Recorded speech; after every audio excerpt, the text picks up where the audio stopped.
Hi, good day to you. This is Asset Protection Group with another Finance in 5, a short series of valuable information that you can share with others.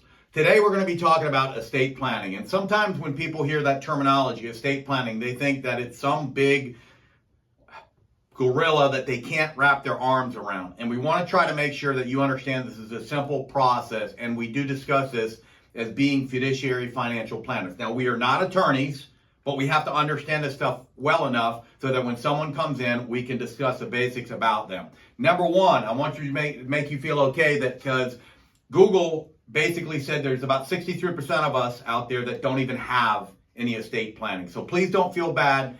I know the reason often we find that people don't get it done is either they're busy like everyone is, or they feel it's complex. So we want to make it really simple. A couple things you need to know and terminologies to know. Number one, power of attorney. A power of attorney allows a person that you name to go in and do the same thing that you can do with your investments, your bank accounts, your properties.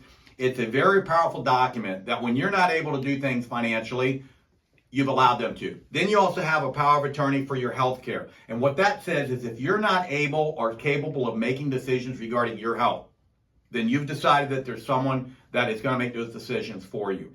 And again, you never know when you're going to need these. Hopefully you'll never need them, but maybe there will be a time in your life where you need them. It's better for you to get these documents done before that occurs because these documents speak for you when you're not able to. So those are your power of attorneys. A will. A will basically is a very, very basic of what some people will have. And it designates really who's going to be the executor, meaning who's going to drive everything. And also it's going to name the guardian if you have any minor children. So it's important, especially if you have younger children, to have that. But then if you only have a will, in most cases, you're going to have to experience going through probate. And we'll talk about that in a second. Well, so the alternative to that is maybe having a trust, a revocable living trust. Revocable meaning you can change it at any time. You're going to name who the trustee is. That's normally going to be you. You're going to name who the successor trustee is. That maybe will be your kids. And it's different for everyone. But it's going to define who and how your assets are distributed, right? And so a revocable living trust, it helps you avoid probate.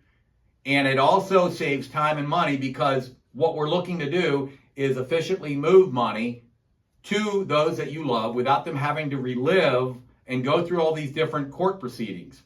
That, again, is called probate. Probate can be messy. If you've ever gone through it with your parents, you know that you want your loved ones to avoid that if all possible. So, again, without getting too complex, a trust allows you to quickly and easily transfer property to those that you love with avoiding probate because, again, that's one of the biggest things that people are looking to do. Now, you can do several things when it comes to the estate planning. You can listen to this and say, well, you know what, I've not had it before, and so I'll just keep pressing my luck. But, you know, the reality of it is we all know stories, especially with the recent COVID years where so many people passed away. It's usually wise to not say, I'll just let my kids handle it, but let me put in writing what people want done. So you can do that a couple of different ways. You can do it yourself.